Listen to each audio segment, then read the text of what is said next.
for everyone, for the audience. And as we are active and we could move freely around, I just want to start with this question. Who thinks this is reality where we are here now? So is AltspaceVR, is Avatar, reality? So you can move here.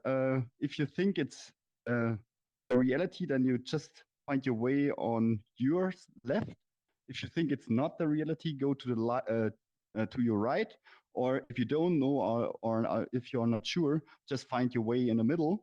So can do a short overview about what is real and what is not real. All right, that seems clear so far. I think most of you think that this is the reality. Very good. Cool.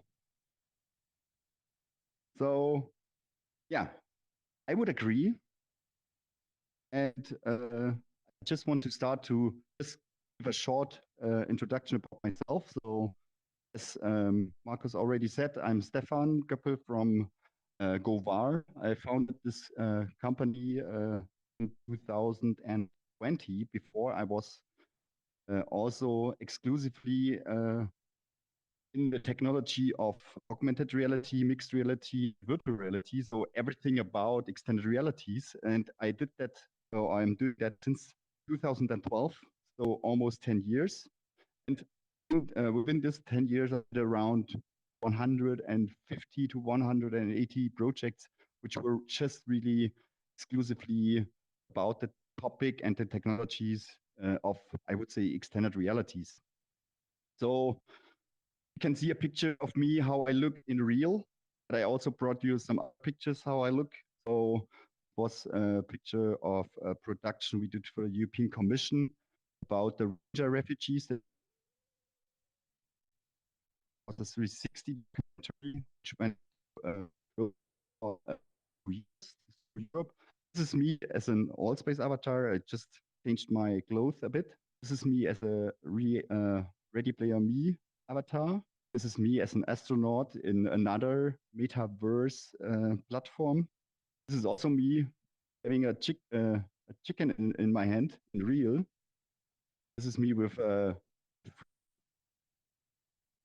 this is me also having a glass on it and being somewhere in the real reality, but also in the virtual reality. So I just want to show you that variance of the personality is really super bright, depending on which realities we are or what we define as a reality.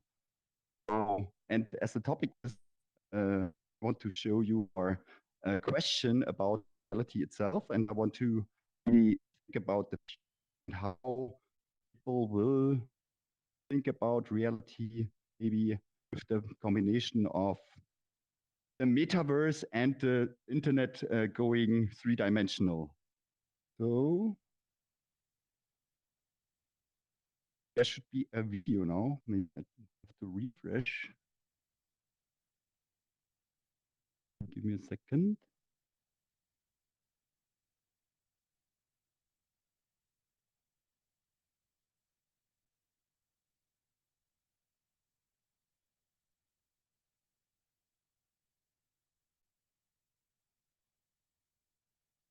Okay. So, so this dystopian view of virtual reality in a lot of, or I would say in the broad mass, is about, okay, if we use these technologies or if we just only using the VR glasses, we just lying there, not moving anymore and getting fat and yeah, just being in a virtual or extended reality. So I won't agree. As I said, I'm doing that since 10 years. I'm still a nature boy. That's the reason why I also showed you older picture and pictures from the reality. But I'm still, yeah, going out, moving around and do stuff in the real reality. That in the end also it is. So for me, the metaverse or the possibility of the three-dimensional internet is about movement and about yeah, not having screens anymore. It's just to consume digital content. It's also about involving it and combining it with the environment where we are physically as well. So, said, I just want to re-question what is reality. So I just looked up for the pure definition of the word reality. So, and Wikipedia says the state of things as they actually exist, as opposed to an idealistic or notional idea of them. What does that mean? So for me, it is reality gets the way we do in our life and how we design our future. So it is always, if we are in the present, it's not the reality yet what we think about the future, but it will get or would become or could become the reality. So from technological side or from extended reality side, I really like the definition of Paul Milgram, who defined about different states of reality. And he just defined the reality virtuality continuum, which is about the more we get into a digital reality, the more we are involved or the more virtual reality or the more virtual we get.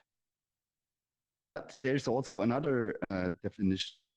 I just working with a lot of artists and just seeing it more from an ethic perspective or from experience side, and work with one who is really into languages and the source of our way to create our reality. And he's saying, or his definition is, everyone starts to create his own reality with his birth, meaning we have everyone is born in the same way, and the more experience we get, or the more our surrounding is explaining to us or educating us, the more the reality of us is changing or designing depending on how we live.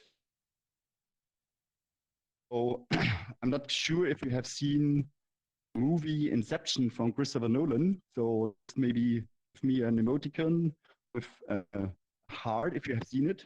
So who has seen the movie Inception? Perfect. So yeah, I think almost everyone. I'm not quite sure. So if you remember, there was a spinning top, and every time Leonardo DiCaprio just turned the spinning top, and if it is just not falling down, he's not in the real reality. At least what his definition is, then he was in his dreams or in the inception phase of kind of other experiences.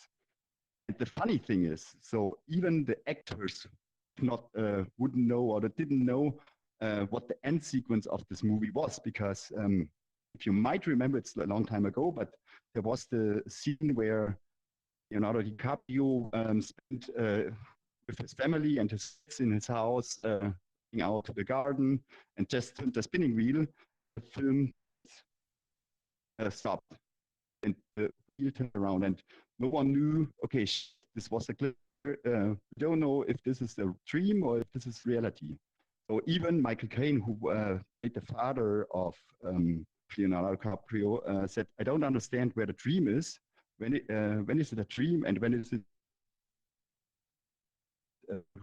He asked really Christopher Nolan as well, and I liked the answer of Christopher Nolan, because he said, "If you are in the scene, it's reality." So that kind, he is right. So this reality, at least for Michael Caine, was there when he was in the scene or when he just watched the movie. Oh, saying that, requesting the reality, requesting augmented, mixed, virtual, metaverse realities.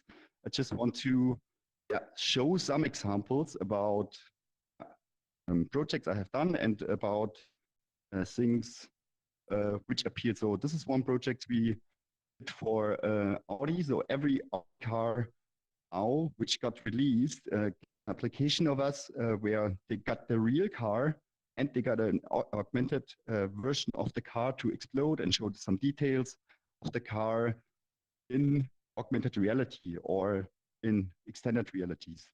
So, and we just did that for the last 2 cars which got released, and people just knew or see more details about the car, and just had more informations about the car itself without cutting the real car out, or yeah, taking the glasses like you can see here now.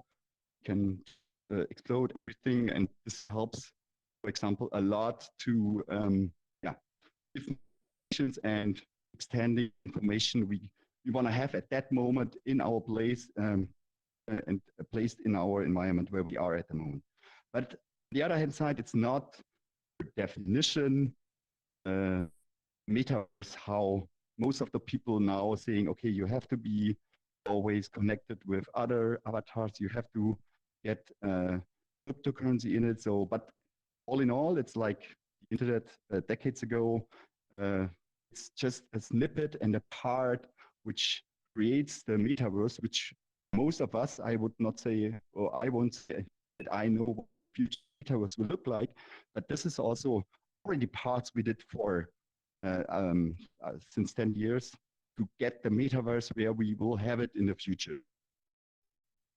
So, all right, now we are here in my so office this is my in office. Munich. Sorry for the mess, but I didn't have time to clean up because I had to prepare the presentation. But yeah, here, this is Ruben, one colleague of mine. Hi, Ruben. So what we can see here is an application which is a mixed reality art application. There we have beautiful art pieces here and there and there.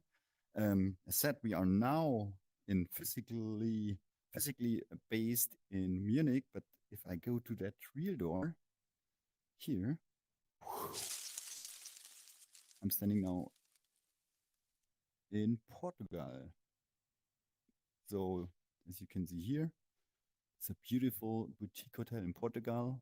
And yeah, just now jumping back to my office because I had to work, or I have to work, and I have to prepare the presentation now for you.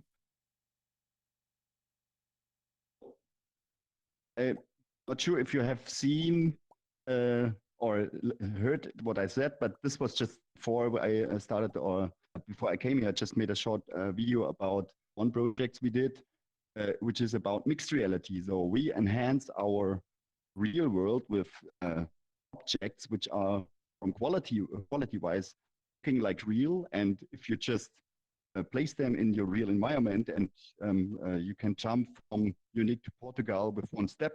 It's quite easy to mix the realities and combine metaverses quite good. And that's a small glimpse, I think, how we might behave in the future, because this is content, digital one, but it's not plain on our screen like we are using it with our phones, tablets, or whatever, or TVs. This is really placed and combined in our centric where we are at the moment. So this is, so coming back to Milgram's definition about the virtual continuum. This is just like a mixed reality example I'm just want to show, and then I just want to show you also a virtual reality example about it. So what we have done here for the Cologne Cathedral was recreating the environment there with historic workers, and show them the medieval thing, medieval place, how it looked when Martin Luther, for example, planned and started to build the Cologne Cathedral. And you can really experience it and have a better immersion by standing in CGI and see how it looked, how the obstacles were there. So the VR, of course, but most of you, I think, as everyone is here, VR glasses, most of you are experiencing it, so I don't have to explain the definitions exactly, but the reason why I'm showing that is what was missed in the past was the social interaction as well, to getting closer to metaverse-like definition, I would say. What I also want to show, or what I'm also like to explain or show in my presentations, is the so-called learning pyramid, which shows how we store, or how we implement, or how we know and keep things we learn, see, or consume, how it will stay in our minds. So you can see on the bottom, this is how the passive teaching methods. It's audiovisual, like movie, watching a movie, reading a book. So it stays in our minds like the percentage around 10 to 20%. But once we getting involved and we interact with the content which we want to or which we consume, the skills and the learning curve will um, increase a lot. So that we are interactive here. I just want to raise one question again. So about the percentage, what do you think where extended reality somehow will be in that learning pyramid? Is it so on your right, you go for 1 to 20%? So somewhere here it's 21 to 74%. You think it's about 75 to 90% here? If you think it's 91% to 100%, you can find your place somewhere there. So what do you think? Okay, this is, I would say, you think it's 91 to 100%, right? Okay. 75 to 90. Find this for 21 to 74%. This for 1 to 20%. So the real percentage is in between 75 to 90%. They said, okay, it's around 80%. If we go to XR, so meaning extended realities, you have really the mixed reality thing. You still have your real environment, but learn and see and consume and interact with the content quite easier, and you will just have the learning curve raised around 80% more than just reading a book or something like that. All right, so to sum up, reality is our real environment. Is it the reality or is the digital world our reality? I think it's both. And depending on how we were grown up or how we just had our surrounding, where if we were born in Germany, if we were born in Africa, if we were born in South America, everyone has different realities. But in the beginning, and as the artist also said, there is a fundament of reality that everyone has when he was born. And that's the reason why we also maybe should find that source to bring or create developments and projects to as a starting point to then fulfill needs, what we need in the future. All right. So I just triggered it before. So the projects I have done in the past without social VR, without interaction, without having an audience in here, like in here, the social component which was missing a lot was social VR. So the interaction between in real time with avatars, real persons behind to experience stuff. So this is an overview. I think it's from 2020. There are meanwhile way more, but important ones are still there and they got big. So we have social VR platforms like VRChat, which is one of the most used ones. We have, of course, AltspaceVR, we have Rec Room. But we are also coming to commercial metaverses or business metaverses. We just also have Engage, Arthur, Spatial, Blue, and stuff like that. So it's getting really more and more, and really depending on the needs of our moment or our project or the customer wants, we could really choose now from a huge variance of different platforms. So another question for the audience.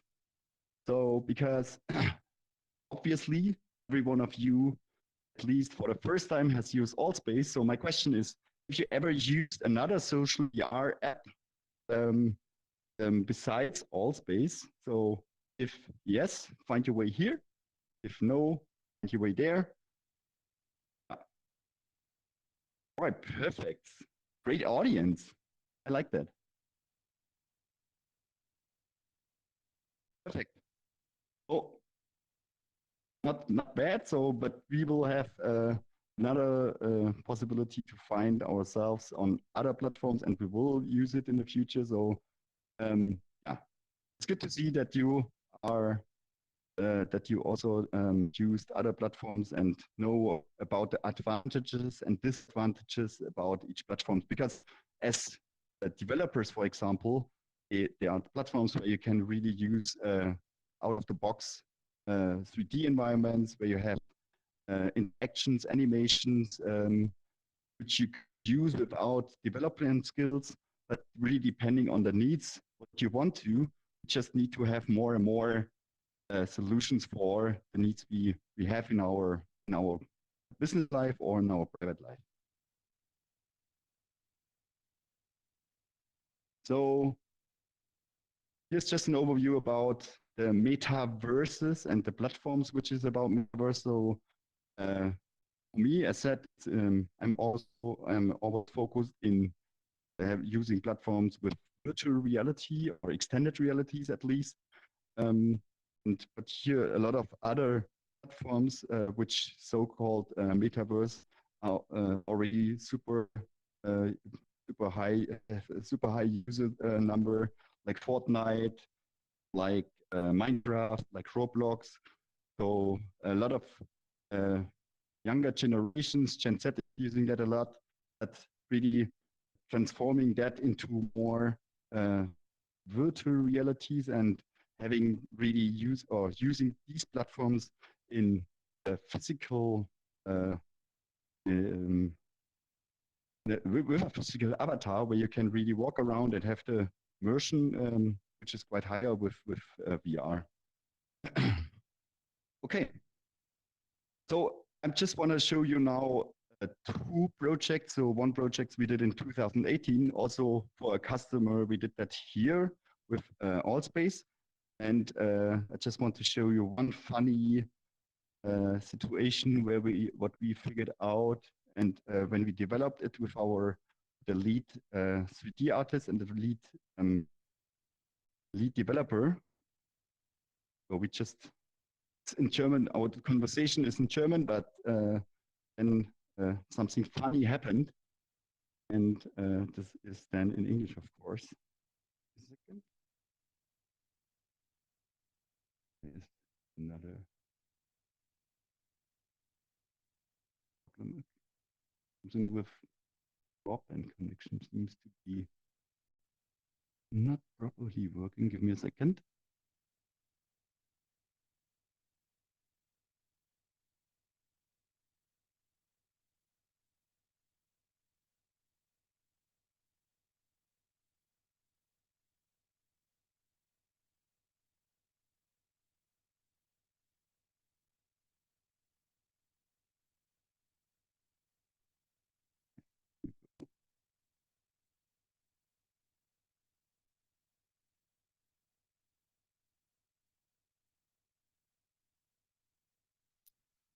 Alright, now we are here. Glossy dargestellt wird, dann sind wir fein. Also wir müssen dann vielleicht halt gucken, also wenn du hier den Rahmen beispielsweise, dass der sich abhebt und das dann vielleicht in dem 3D-Objekt nochmal unterschiedlich ist. Sorry, da kommt jemand. Hi. Hello. Hi. Hello. Greetings.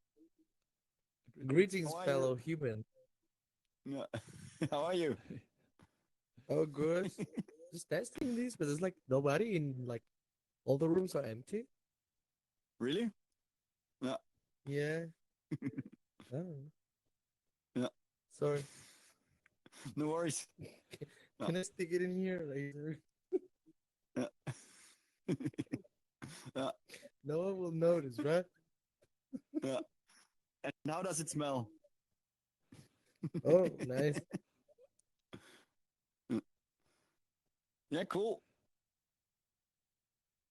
So yeah, that was when we structured and concepted our project and opened the world. And normally we just closed it. And by surprise, this guy came up in 2018 and went into our progress version of our development. And he just like tried to smell and like to be part of it. So he really searched for people and a way to communicate in a way. And that was in 2018.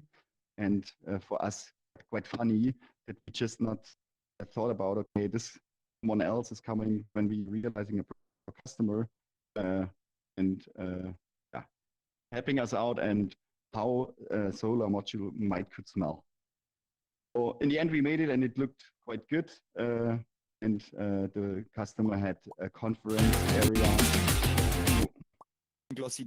Sorry. The customer had a conference area where he met his customers all over the world, and also all the sales guys from all over the world could present their products in the metaverse already. So, and they were glad that maybe also some customers try to smell on their products. Another project I want to show, because talking about social VR, is a project we have done for BMW. A very warm welcome to our fourth masterclass and the second masterclass in VR.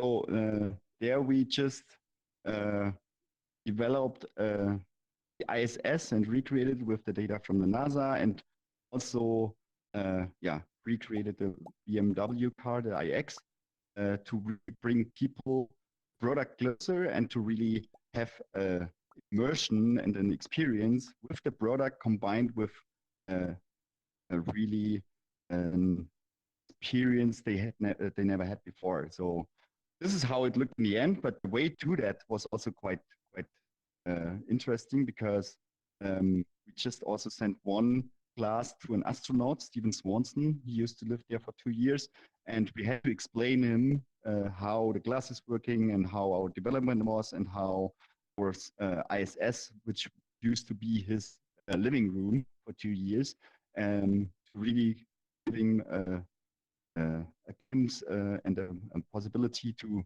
get there again and do a room tour to customers and to interested people, which they would, I think, not have without virtual reality or the possibilities, the technical ones that we have now.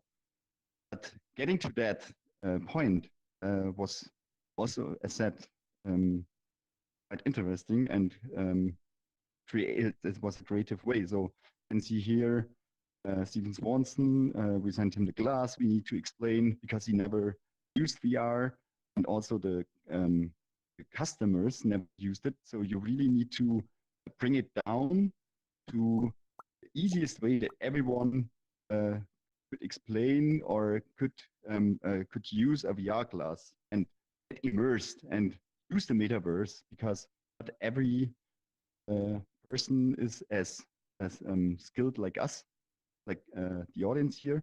So that's the reason and the challenge like we have now to bring the metaverse or the technology and the possibilities closer to the people who could also benefit from it.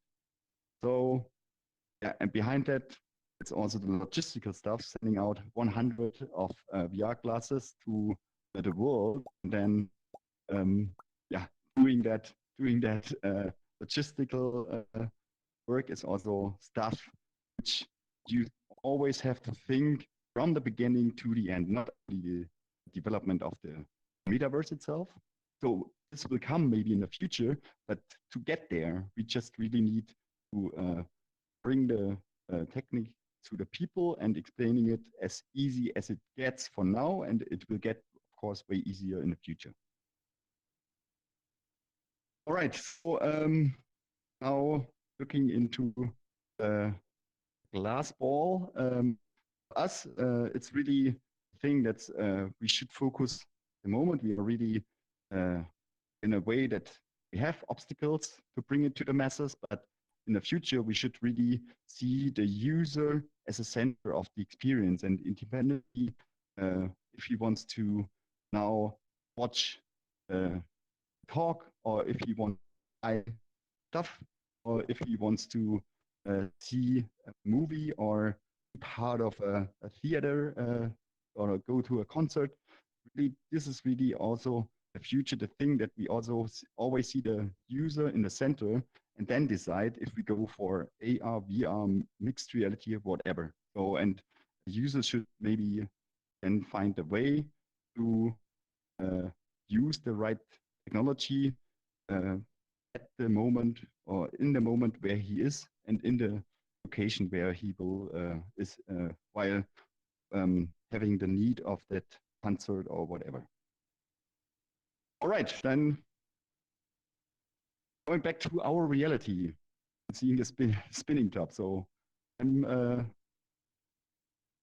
glad that we just here and we all know that this is currently the reality and it will be the reality in the future, having more and more three-dimensional digital meetings and combine that also with a real physical object in the end. All right. I think who thinks this is reality here now? I think everyone already went there. Hopefully you will go there as well and not change. Okay, no, after this presentation, I think this is not reality. So, yeah. I just want to request that question and ask you, what do you think about this moment? Is it reality or is it not? So, yeah, seems that still on the same. We still have the same opinion about this is that this is the reality and will stay as a reality. So, thank you, and yeah, if you have questions, go for it. Yeah, thank you very much, Stefan. We will go now to the Q&A session. For this reason, you the raise hand feature. If you have any questions, you can ask with the raise button on your right peripheral. I see no question. Stefan, it was a really good talk, especially the part where you sent 100 heads to customers. We've been there too.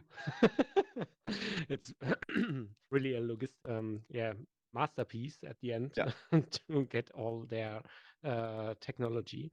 And this is one of the trickiest part on the whole mission to bring this technology to more people. In my opinion, at least. Yeah. But if, well, as far as sorry. As long they don't have the technique or the hardware, we should maybe consider how to bring the hardware to the audience. So. There are rental stores, but it's always a little bit of a difficult side. But yeah, we will see if there will be something in the future as well. Yeah, absolutely. So, do you have any questions? If not, we do have a raised hand. Oh yeah, we have a Baba raised Booey, hand. let Thank you very me much. put you on air. Please go on. You should be audible. Hi, my name is Baba Bui from Malaysia, and I'm just kind of wondering, what are some of the barriers of entry for your early adopters for countries that may have bandwidth limitation or even technology hardware limitation? I can see that you send 100 pieces of hardware to your customers. But how does it look like for in early adoption for countries that may not have infrastructure in place? Yeah, that's a very good question. So this is also part of what needs to be solved, that the bandwidth will be there, and solutions currently are bringing directly satellite systems to bring aboard broadband to areas which is not that good connected. So this is one thing, and then the other thing is also to have the hardware scaled in a pricing system that also the ubiquity and the price is also feasible for affordable for people in that kind of regions. Yeah, the price of hardware in Malaysia is affordable. It's not much, but some of the businesses that have expanded into Nepal, Myanmar, yeah, places in rural Indonesia, and some places in East Africa. I mean, those hardwares, besides import taxes, excise duties, and everything, those things can get really expensive. And we're kind of looking at manufacturing internationally and having that locally built and made available as a local solution. Yeah. So what we do, what we have done in the past, so bringing really the hardware or sending it out from, we worked also with partners which has locations in Europe, Asia, so to get really costs down to sending it out. This is also super helpful. Then they take care about installing the software, keep it running, keep the update and then send it out to the customers who just renting the hardware for specific conferences or dialogues. Well, thank you. Welcome. Thank you, Baba Booey. And we've also got a raise hand from Prof THT. We're on air. Yeah, so in physical. So Stefan, Hi. I would like to ask you about the reasons why you have experienced hurdles or barriers of adoption from industry customers, from enterprise customers.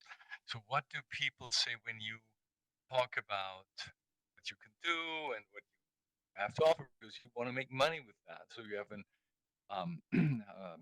pretty strong interest in offering your services.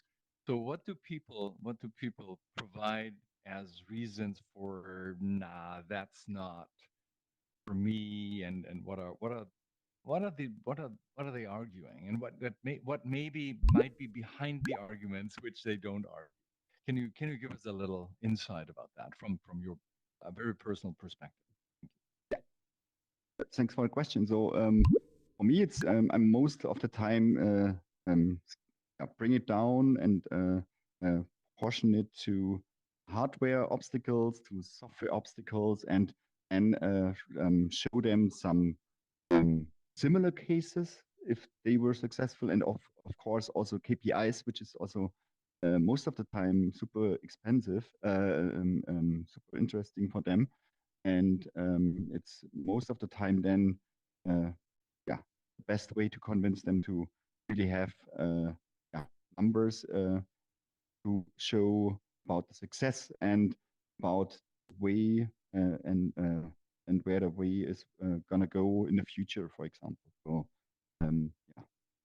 is most of the time super helpful. And then bring it down to, okay, you need to, for example, content, which is not there yet from your side. You should do this and this and that. It's a lot of consulting work, I would say. Then you should really create clear packages on tasks should be done and needs to be done to realize projects like that.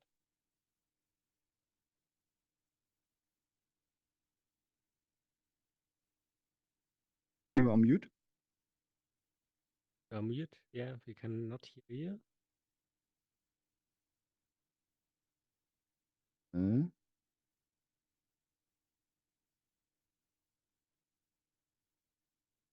I try to dismiss your hand raise. Can you raise your hand again?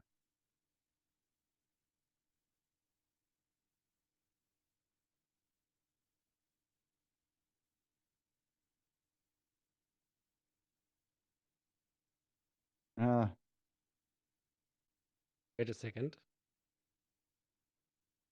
Is it now working? I don't know. Perfect. Now it's working. We So can, you hear- we can hear you now. Fantastic! I got my voice back.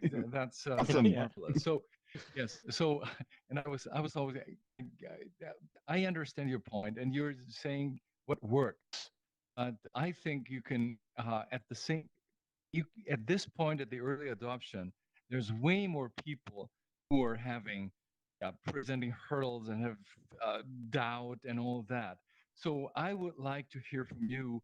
So what are the reasons that actually people you're talking with managers a lot of times, and so what are the reasons they list as, hey, Stefan, that's a nice thing, but that's not for us. So what are they arguing? What is their logic? I would love to hear about that. Yeah. So most of the time is so for me it's to convince them is most of the time bring really and immerse them with the technology and show them examples, because it's super hard to explain 3D projects on a 2D screen or with an email or with a white paper. It's the first thing to really come to them, bring the technique to them and show them, hey, this is the way you could create projects, and you can see, of course, the potential of it. And I think once they just experienced projects like this, like most of the time they really getting back to I would say a human habit, and start to laugh and really express more than normal classical typical manager is doing. Because if you read the email, if you're talking to top management, most of the time they just, of course, having their clear focus and are straightforward, and they are straightforward. But once they experience this kind of technology, just get back to their feelings and expressions, and this helps a lot, of course, to convince them. Once they say, okay, this is not possible for us because we have old systems, for example, we are using old technical infrastructures. Then we really say, okay, there is a way to change that, and we then talk always to the experts who could then transform their old systems, I would say, to bring that to state-of-the-art level to realize and go successful into the future.